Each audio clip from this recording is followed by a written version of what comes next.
The massive ship appeared in Earth's solar system without warning. It was bigger than anything humans had ever built, stretching nearly 10 kilometers from end to end.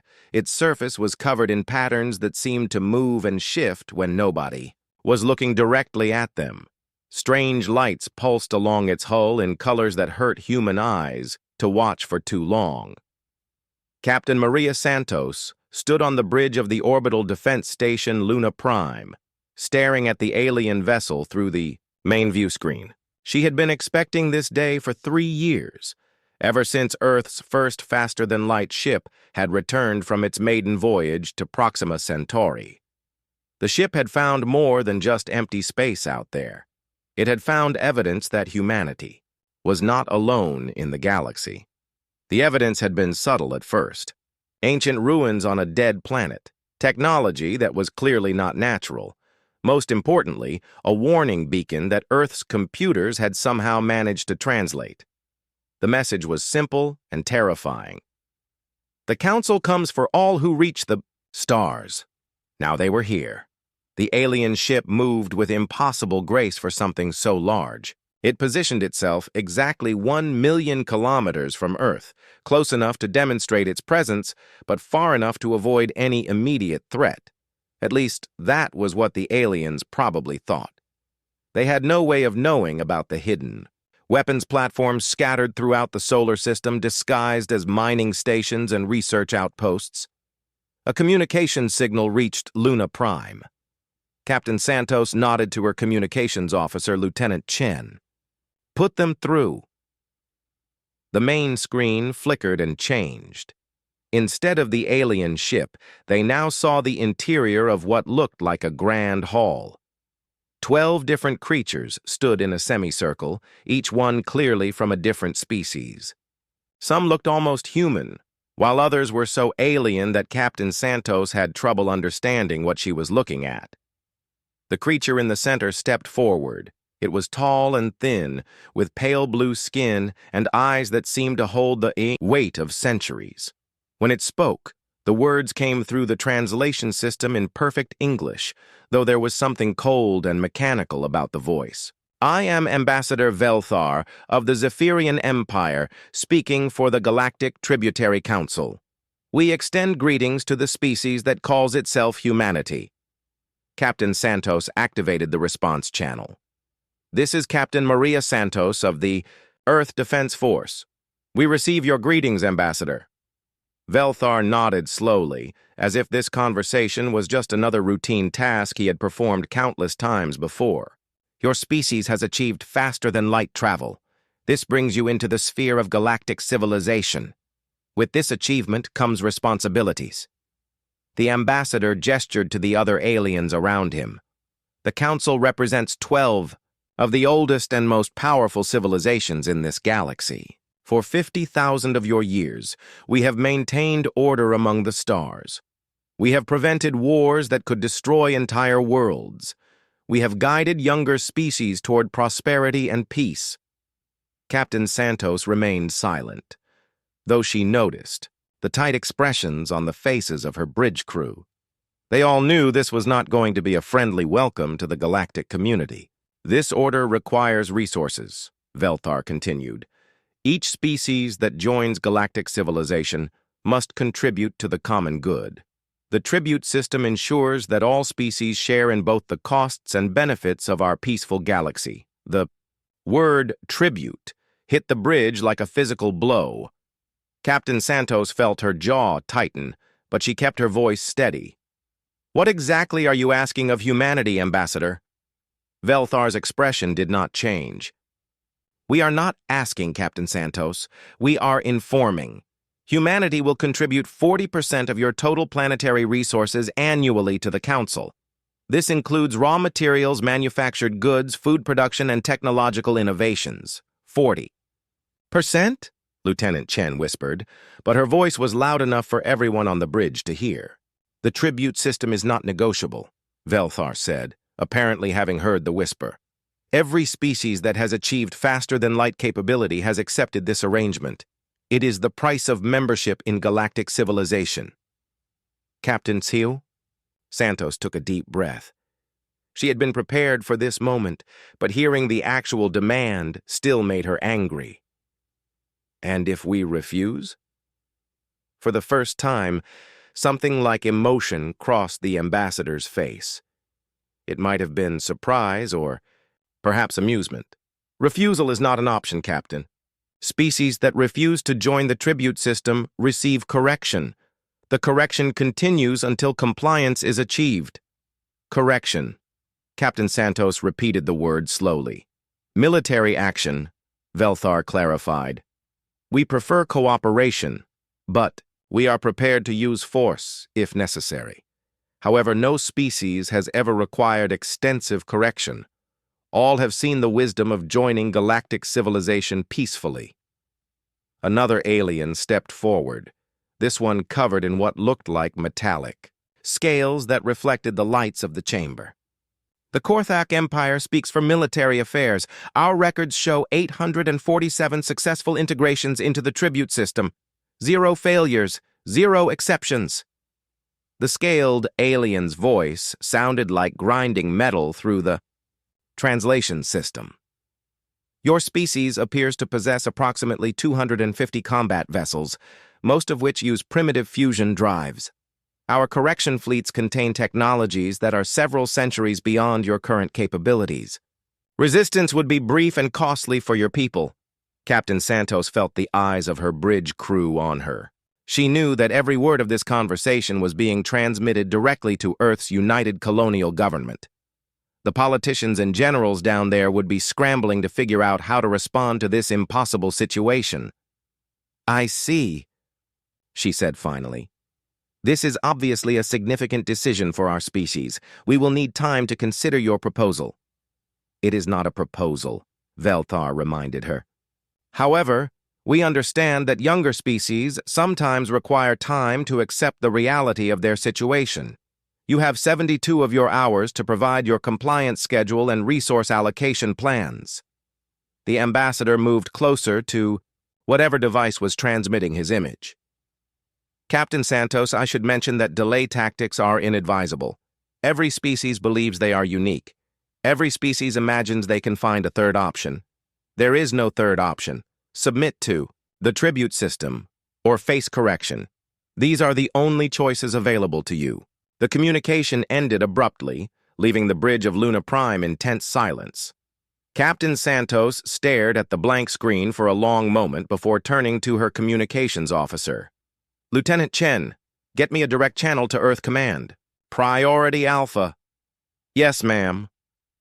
As the communication systems came to life, Captain Santos found herself thinking about the ambassador's words. 847 successful integrations, 0 failures, 0 exceptions. She smiled grimly. The aliens were about to learn something important about humanity. Humans had never been very good at following rules, especially rules imposed by bullies. And if there was one thing that united every human on Earth, it was a deep hatred of being told what to do by someone who thought they were better than them. The next 72 hours would determine the future of humanity's place in the galaxy. Captain Santos had a feeling it would not be the future the Galactic Tributary Council was expecting. Down on Earth, emergency sessions were already beginning in every capital city. Military commanders were reviewing defense plans that had been prepared in secret for exactly this scenario. Scientists were running final checks on weapons systems that officially did not exist. The aliens had given humanity 72 hours to surrender. They had no idea that humanity had been preparing for this moment for years. The countdown had begun. The Grand Council chamber aboard the Zephyrian flagship was a marvel of alien architecture. The ceiling stretched high above, decorated with holographic displays showing the locations of every world that paid tribute to the Council. Hundreds of star systems pulsed with soft light, each one representing billions of beings who had accepted their place in the galactic order. Ambassador Velthar stood at the center of the chamber, surrounded by representatives from the 12 founding species of the Council. They had gathered to witness what they expected would be humanity's surrender. It was always the same. Fear, then negotiation, then acceptance. The pattern had repeated itself 847 times over the past 50,000 years. The Korthak military. Representative General Throck shifted his metallic scales in what might have been impatience. The humans have used 68 of their 72 hours. They will submit within the deadline, as all species do. Of course they will, agreed Councillor Mirdana of the Ethereal Collective. Her translucent form seemed to float rather than stand. The alternative is unthinkable for any rational species. Velthar nodded, though he felt a small, nagging worry in the back of his mind. The humans had been unusually quiet during the waiting period. Most species used the grace period to send increasingly desperate messages, trying to negotiate better terms or asking for more time. The humans had sent nothing. Perhaps they are simply overwhelmed by the magnitude of the decision, suggested Councillor Zixtar, whose 4 arms gestured gracefully as he spoke. Some species require the full time to accept reality. The communication officer, a member of the Cybernetic Nexus Collective, announced that the deadline was approaching. 71 hours, 58 minutes elapsed. Human response expected momentarily. As if summoned by his words, the main communication array activated. The massive screen at the front of the chamber flickered to life, showing the interior of what appeared to be a human command center. The room was starkly functional compared to the ornate grandeur of the council chamber, with banks of monitors and control panels lining the walls. A single human sat at the center of the room. She appeared to be middle-aged by human standards, with short dark hair and brown eyes that seemed to look directly through the screen at each council member. Behind her, through a large window, the blue and white marble of Earth slowly rotated in space. "I am Admiral Sarah Chen, representing the United Colonial Government of Earth," the human said. Her voice was calm and steady, without any trace of the fear or desperation the council expected to hear. Velthar stepped forward. "Admiral Chen, we have been expecting your response to our integration proposal. Please provide your resource allocation schedule and tribute compliance timeline." Admiral Chen looked directly into the camera. For a moment, the chamber was completely silent except for the subtle hum of the ship's systems. When she spoke, her voice was clear and firm. "No." The transmission ended. The council chamber erupted in confused voices as representatives from 12 species all began talking at once. General Throck's scales clattered as he turned toward the communication station. "Technical malfunction. The translation matrix must have failed. The cybernetic communication officer ran diagnostics on all systems. All translation systems operating within normal parameters. No technical malfunctions detected." Councillor Mirdana's ethereal form flickered with agitation. "Re-establish contact immediately. There must have been some misunderstanding." The communication array activated again, connecting them back to the human command center. Admiral Chen was still sitting in the same position, her expression unchanged. "Admiral Chen," Velthar said carefully, "there appears to have been a communication error. We require your formal compliance with the tribute system. Please clarify your previous transmission." "There was no error, Ambassador," Admiral Chen replied. "We said what we meant." This time she did not immediately cut the transmission. Instead, she leaned forward slightly in her chair.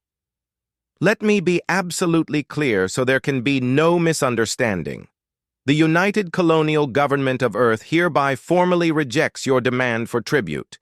We will not be sending you 40% of our resources. We will not be joining your so-called galactic civilization. We decline your offer." Velthar felt something he had not experienced in centuries: genuine confusion.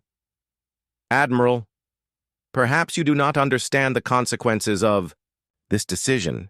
Refusal to comply with the tribute system results in correction, military correction." "We understand perfectly," Admiral Chen said.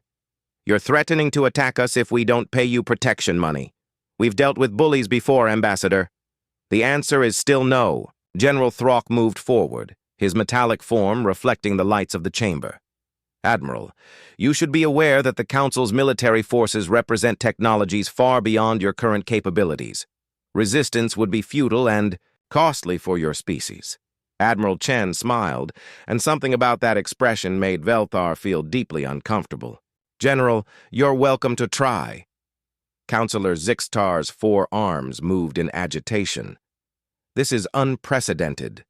No species has ever simply refused. They must be made to understand the reality of their situation. The reality, Admiral Chen said, apparently having heard the comment, is that Earth is a sovereign world. We don't pay tribute to anyone. We don't bow to anyone. And we certainly don't surrender to anyone who shows up demanding 40% of everything we own. The human admiral stood up, and the camera angle adjusted to keep her in frame.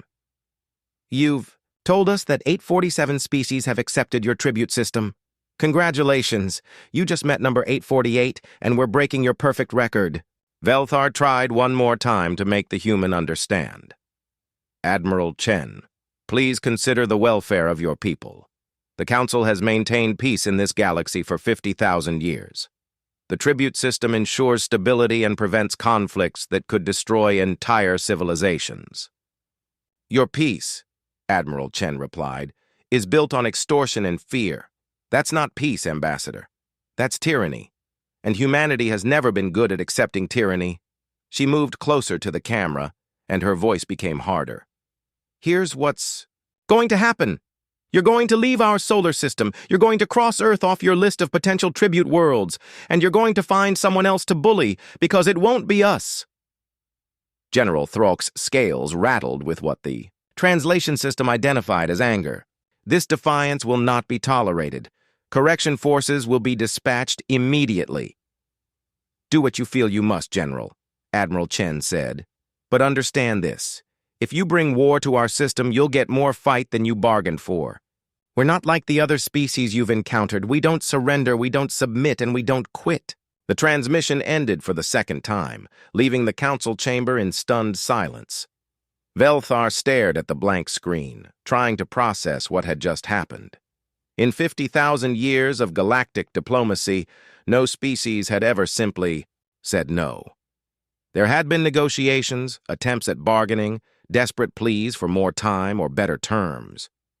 But never a flat refusal. This is impossible, Councillor Mirdana whispered. They must be insane.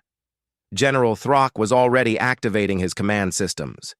Insane or not, they will learn the price of defying the Council. I am dispatching correction. Fleet 7. 200 ships should be more than sufficient to demonstrate our resolve. As the chamber filled with the activity of military preparations, Velthar continued to stare at the screen where Admiral Chen had delivered humanity's response. Something about the human's confidence troubled him deeply. She had not seemed afraid or desperate. She had seemed prepared.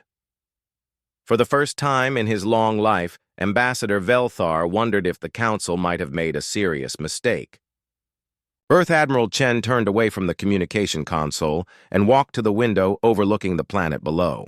In a few hours, the Council's correction fleet would arrive.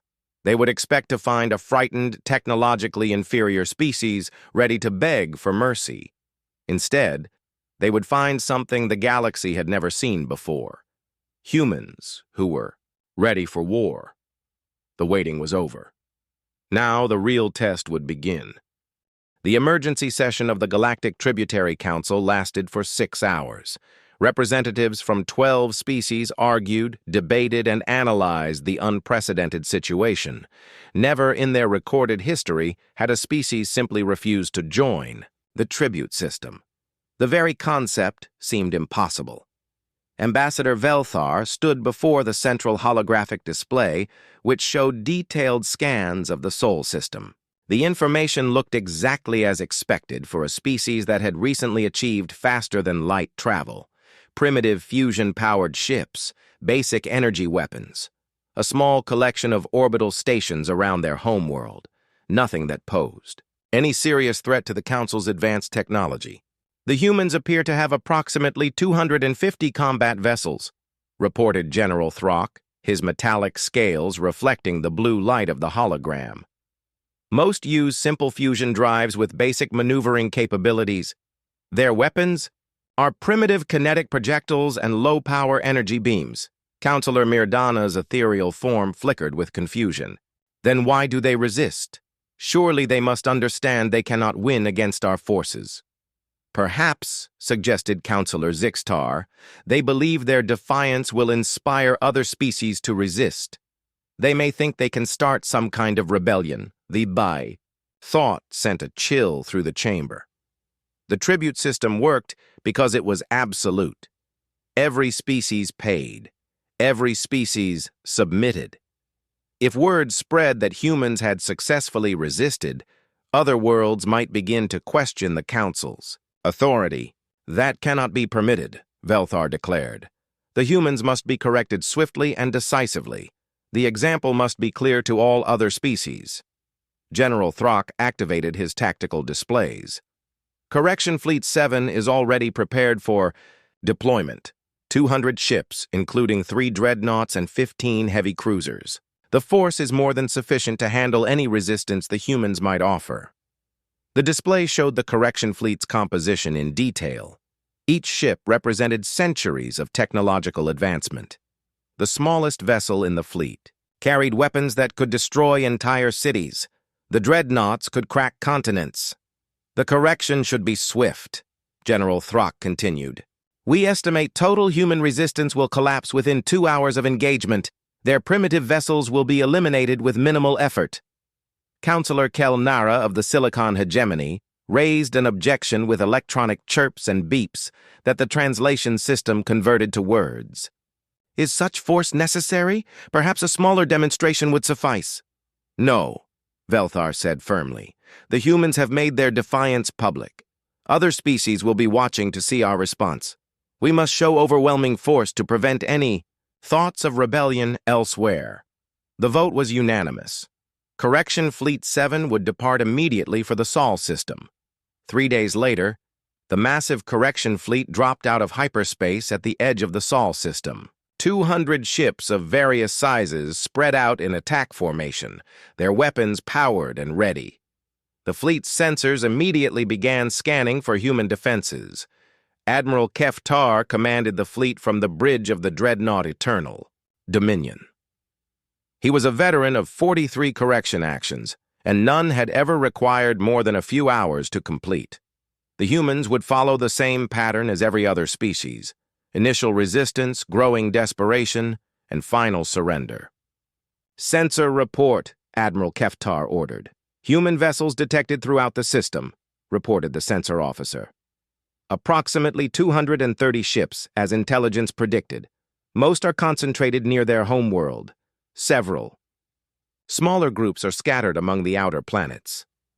Admiral Keftar studied the tactical display. The human formation looked defensive, designed to protect their homeworld rather than attack the correction fleet. It was a sensible strategy for an outgunned force, but ultimately futile. Communications. Open a channel to the human fleet. The main screen activated, showing the bridge of what appeared to be a human flagship. A woman in military uniform looked back at him. Her expression was calm, which surprised Admiral Keftar. Most species showed fear when faced with a correction fleet. I am Admiral Keftar of the Galactic Tributary Council, he announced. Your species has been designated for correction due to refusal to comply with galactic law. Surrender immediately, and casualties will be minimized. The human woman smiled. Admiral, this is Admiral Sarah Chen. Before you begin your attack, I want to make sure you understand something important. There is nothing to understand, Admiral Keftar replied. Submit to correction or be destroyed. You should have done your homework, Admiral Chen said. The transmission ended, leaving Admiral Keftar puzzled by the human's final words. What homework? His intelligence reports were thorough and complete. The humans had no surprises that could threaten his fleet. Begin the correction, he ordered. Target their military vessels first. Avoid unnecessary damage to their homeworld until resistance ceases. The correction fleet moved forward, weapons charging. As they approached the outer edge of the human defensive perimeter, Admiral Keftar felt confident this would be another routine operation. That confidence lasted exactly 17 seconds. The first indication that something was wrong came when the human ships began moving far faster than their primitive fusion drives should have allowed. The second indication was when what appeared to be mining stations throughout the asteroid belt suddenly revealed themselves as heavily armed weapons platforms. The third indication was when Admiral Keftar realized the humans had been lying about everything. Impossible energy readings from human vessels, the sensor officer reported, his voice rising with panic. Their ships are generating antimatter signatures, not fusion. Massive weapons platforms activating throughout the system, reported another officer. They were hidden among the asteroids and outer planets. Admiral Keftar stared at his tactical display as it filled with red warning symbols. The humans had not been unprepared for this moment. They had been waiting for it. How many weapons? Platforms? He demanded. Still counting, sir. At least 500, possibly more. The first human attack came from the asteroid belt. Weapons that the Council's sensors had dismissed as mining equipment fired relativistic projectiles that tore through 3 of the Correction Fleet's cruisers before anyone could react. The projectiles moved at significant fractions of light speed, giving the fleet's defensive systems no time to respond. "Return fire," Admiral Keftar ordered. But even as he spoke, he knew something had gone terribly wrong. The human ships were not behaving like primitive vessels. They moved with precision and coordination that suggested advanced tactical computers. Their weapons were not the crude energy beams intelligence had reported. Instead, they fired focused streams of exotic matter that punched through the Correction Fleet shields as if they did not exist. More weapons platforms revealed themselves throughout the system. What the Council had mistaken for research stations around Jupiter were actually massive shipyards. What looked like simple communication. Satellites were sophisticated sensor networks that tracked every ship in the Correction Fleet. "Sir," the communications officer reported, "we're receiving surrender demands from the human fleet." Surrender demands? Admiral Keftar could barely believe what he was hearing. "We outnumber them." "Not anymore, sir. Additional human ships are appearing throughout the system. They were hidden behind planets and asteroids. Current count shows over 800 human vessels. Admiral Keftar watched his fleet die. The humans fought like nothing he had ever encountered. They used tactics that seemed designed specifically to counter Council technology. Their weapons targeted the exact weaknesses in Council shield systems. Their ships moved in patterns that exploited blind spots in Council sensor arrays. Within 10 minutes, half of the Correction Fleet was destroyed or disabled. The survivors found themselves surrounded by human vessels that had appeared from hiding spots throughout the solar system. Admiral Chen's face appeared on the main screen again. "Admiral Keftar, this is your final chance to withdraw. Leave our system immediately, or we will destroy your remaining ships." "This is impossible," Admiral Keftar said. "Our intelligence showed primitive technology. How do you have such advanced weapons?" Admiral Chen's smile was not friendly. "We've been watching your council for years, Admiral. Every time you corrected a species, we learned something new about your technology and tactics. We've been preparing for this war since our first ship left Earth." The truth hit Admiral Keftar like a physical blow. The humans had not achieved faster-than-light travel recently. They had been secretly traveling the galaxy for years, studying the Council, learning their weaknesses, and preparing for inevitable conflict. "You want to know what your homework should have told you?" Admiral Chen continued. "Humans don't surrender. We adapt, we learn, and we fight back." The remaining ships of Correction Fleet 7 limped away from the Sol system in defeat. Behind them, human vessels collected the wreckage and survivors from what had been considered the most powerful military force in the galaxy. News of the disaster reached the Council within hours. For the first time in 50,000 years, AARC, Correction Fleet had not just failed, it had been destroyed. The humans had done more than refuse to pay tribute. They had proven. The escape pods from Correction Fleet 7 arrived at Council space, carrying news that shattered everything the Galactic government thought it knew about warfare. Admiral Keftar, rescued from the wreckage of his flagship, stood before the emergency assembly with burn scars across half his face and a look of haunted disbelief in his eyes. The humans were ready for us, he reported to the stunned council representatives. Everything in our intelligence reports was wrong. Their technology is not primitive. Their weapons are not basic. Their fleet is not small. Ambassador Velthar leaned forward in his chair. Explain how 200 human ships destroyed a correction fleet of equal size equipped with superior technology. They did not have 200 ships, Admiral Keftar said quietly. They had over 800.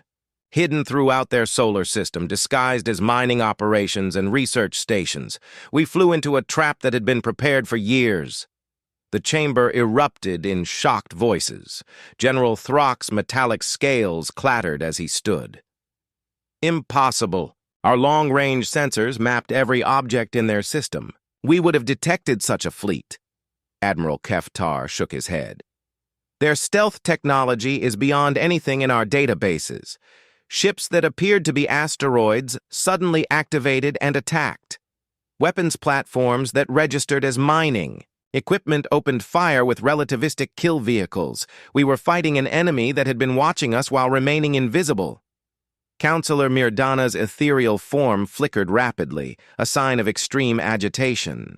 How did they acquire such advanced technology?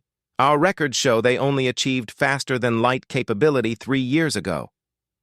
That is what they wanted us to believe, Admiral Keftar replied. The human admiral told me they have been traveling the galaxy for much longer, studying our correction operations, learning our tactics and technology. Every time we corrected a species, they were watching. The implications hit the Council like a series of physical blows. If humans had been secretly observing correction operations for years, they would know everything about Council military, capabilities, ship designs, weapon systems, tactical doctrines, even communication protocols. They have been preparing specifically to fight us, Admiral Keftar continued. Their weapons were designed to penetrate our shields. Their ships were built to exploit our tactical blind spots. They knew exactly how we would attack because they had seen us do it dozens of times before. Counselor Zixtar's 4 arms moved in agitated patterns. What about their psychology? Surely they will negotiate now that they have made their point, Admiral. Keftar's laugh was bitter and broken. They were not making a point, Counselor. They were hunting us. I have never seen anything like the way they fought. No fear, no hesitation, no mercy. They destroyed our ships like we were vermin to be exterminated. General Throck activated his tactical displays. One correction fleet, even a large one, is not decisive. We will assemble the full Grand Armada, 10,000 ships representing the combined might of all council members. No force in the galaxy can stand against such power. General, Admiral Keftar said quietly, you do not understand what we are facing. These humans are not like other species. They do not think like other species. They do not fight like other species. He gestured toward the holographic display showing the wreckage of his fleet. Every other species we have corrected fought defensively. They tried to protect their worlds while negotiating for better terms. The humans did not try to protect anything. They tried to kill us all. The chamber fell silent as the council representatives absorbed this information. For 50,000 years, correction operations had followed the same pattern: initial resistance, growing casualties, eventual surrender. Species fought to minimize their losses, not to inflict maximum damage on council forces. There is something else, Admiral Keftar continued.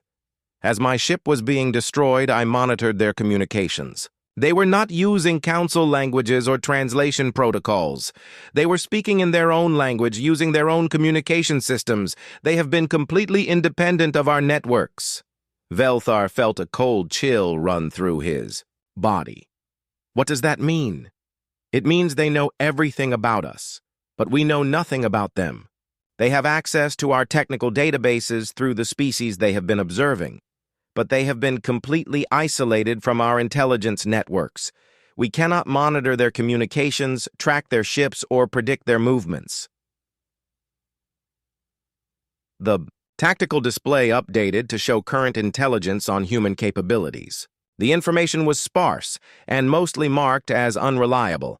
Ship counts were estimates with huge margins of error. Weapon capabilities were listed as unknown. Fleet positions were marked as unconfirmed. How many ships do they actually have? General Throck demanded. I do not know, Admiral Kefetar admitted. The 800 we encountered might have been their entire fleet, or it might have been a small fraction. They could have 10,000 ships hidden throughout the galaxy, and we would never know until they chose to reveal themselves.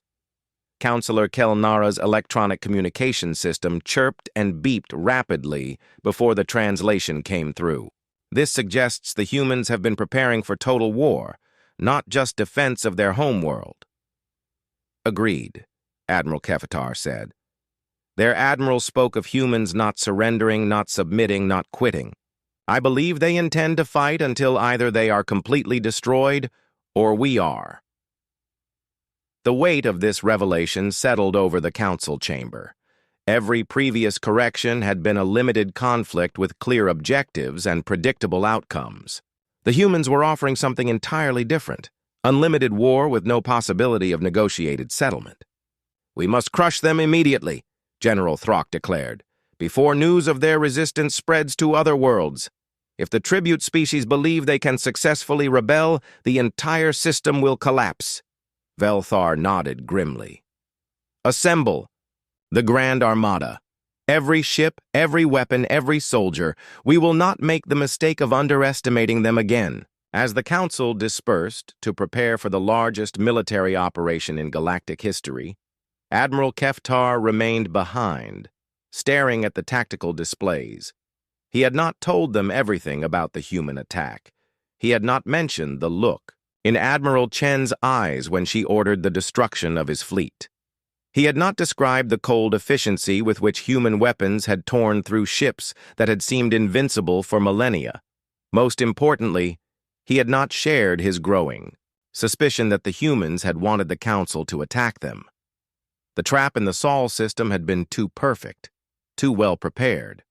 It was almost as if the humans had been hoping for exactly the response they received, which raised a terrifying question. If the destruction of Correction Fleet 7 was part of a human plan, what was the next step? Across the galaxy, on worlds that had paid tribute to the Council for generations, the news spread through underground networks and secret communications. The humans had fought the Council and won. The Correction Fleet was destroyed. The Council was not invincible. On Zephyr Prime, workers in the tribute processing facilities whispered to each other about the species that had said no. On Korthak Central, even the militaristic reptilians began to question whether their tribute payments were really necessary. On hundreds of worlds, billions of beings who had never imagined resistance was possible began to dream of freedom. The Council's greatest fear was beginning to come true. The humans had not just defeated a correction fleet. They had proven that the Council could be beaten. And in the darkness between the stars, human ships that had been hidden for years began to move toward their final positions. The Sol system had been just the opening move in a game the Council was only beginning to understand. The real war was about to begin. The Grand Armada was the largest military force ever assembled in galactic history. 10,000 ships from 12 different species formed a fleet that stretched across millions of kilometers of space. The combined firepower could destroy entire star systems. The assembled crews numbered in the millions. It was a force designed to end the human rebellion once and for all. Admiral Velthar stood on the bridge of the Super Dreadnought Council's might, watching the final preparations. Each ship represented the pinnacle of its species' technology. The Zephyrian vessels carried weapons that could bend space itself. The Korthak battleships mounted armor that had never been penetrated. The ethereal collective's ships phased in and out of normal space, making them nearly impossible to target. "All fleets report ready for hyperspace jump," announced General Throck from his command ship. "The human system will be surrounded and overwhelmed within hours." Velthar nodded, though he felt none of the confidence he had possessed before the destruction of Correction Fleet 7. The humans had surprised them once. He could not shake the feeling they were about to do it again. "Begin hyperspace transition," he ordered. The massive fleet disappeared from Council space in a series of brilliant flashes. Their destination was the Sol system, where they would finally crush human resistance and restore the natural order of galactic civilization.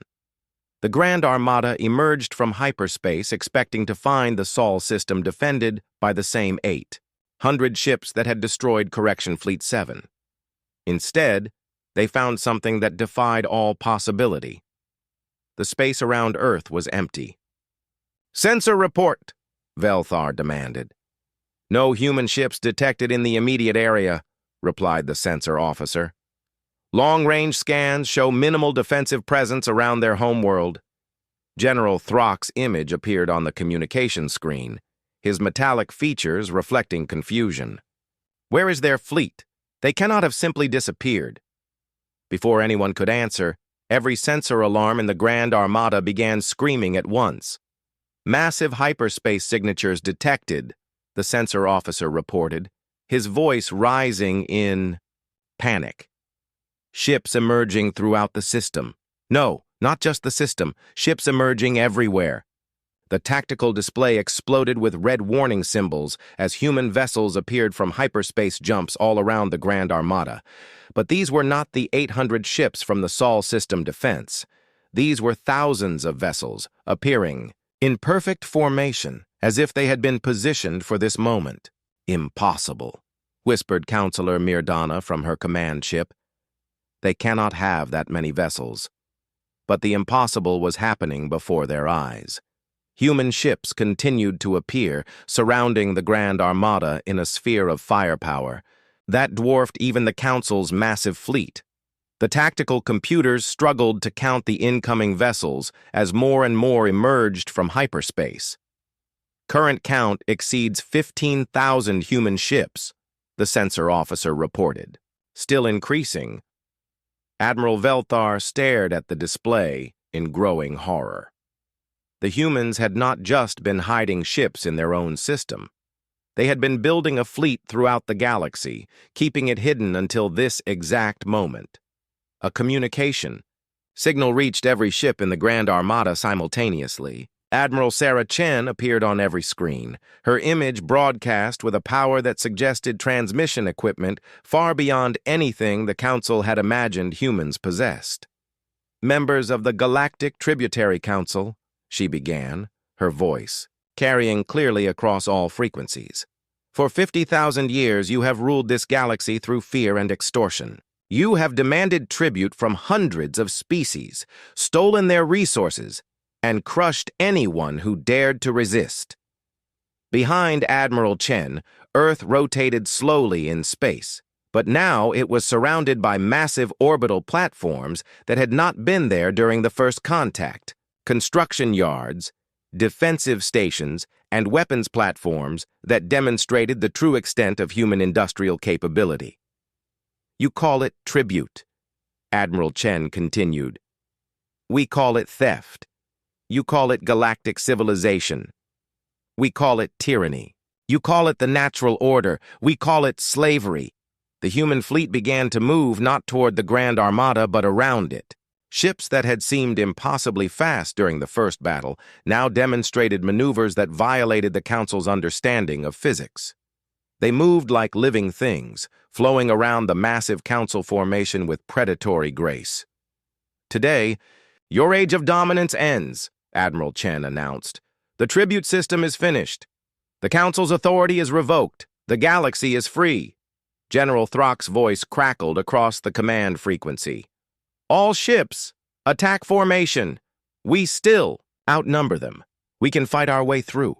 But as the Grand Armada tried to organize for battle, more human ships continued to appear. They materialized from behind planets, decloaked from asteroid fields, and emerged from what had appeared to be empty space. The tactical display showed a three-dimensional web of human vessels that seemed to extend throughout the entire star system. "Admiral," the sensor officer reported quietly, "we are completely surrounded. The humans have positioned their fleet to prevent any escape routes." Velthar realized with growing dread that this had all been planned. The humans had not been surprised by the Grand Armada's arrival. They had been expecting it. More than that, they had been counting on it. "How long have they been preparing for this?" he whispered.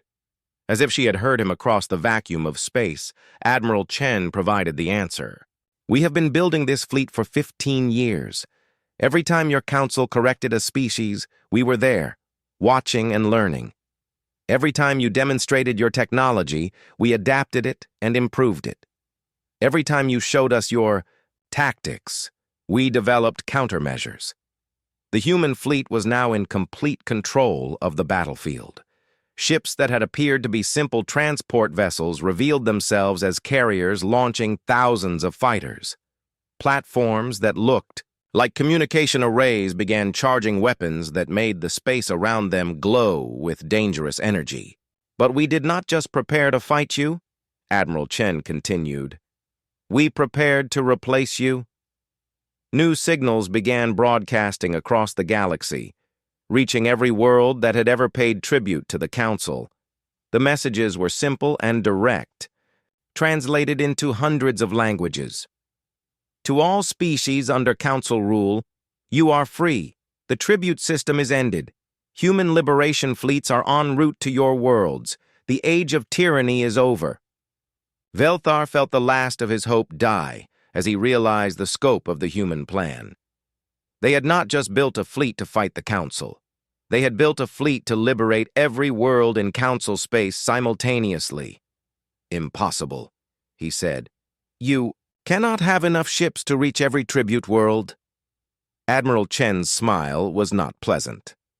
"Admiral, you still don't understand what you're dealing with.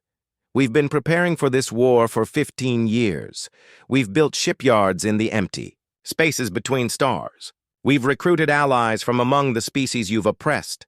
We've studied every aspect of your empire and prepared to dismantle it completely."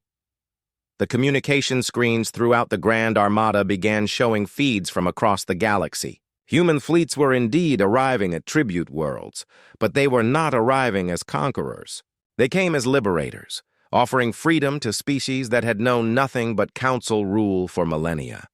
On Zephyr Prime, the Human Liberation Fleet was broadcasting surrender demands to the orbital defense platforms. On Korthak Central, human ships were systematically destroying tribute collection facilities. On hundreds of worlds, the symbols of Council authority were being torn down by their own people as human vessels provided protection from Council retaliation. "This is why we gave you 72 hours to respond to our initial refusal, Admiral," Chen explained. "We needed time to position our fleets throughout the galaxy. Your correction force gave us the perfect excuse to reveal our capabilities gradually. And your Grand Armada has provided us with the opportunity to end your empire in a single decisive action."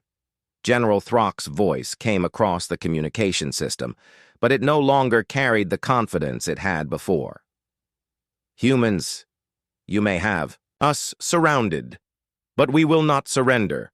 The Council will fight to the last ship." "No, General," Admiral Chen replied. "You won't." Every human ship in the system suddenly powered up weapons that the Council had never seen before. The space around the Grand Armada began to glow with energies that made their instruments scream warnings. But the humans did not fire. "The Council's military forces have a choice," Admiral Chen announced. "Surrender now, and be allowed to return to your homeworlds as private citizens. Continue to resist and be destroyed along with the empire you served." Across the Grand Armada, individual ships began to surrender. The crews had seen the fate of Correction Fleet 7.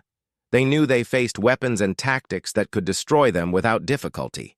More importantly, they knew their empire was already falling apart as human liberation fleets freed world after world. Within 6 hours, the Grand Armada had effectively ceased to exist.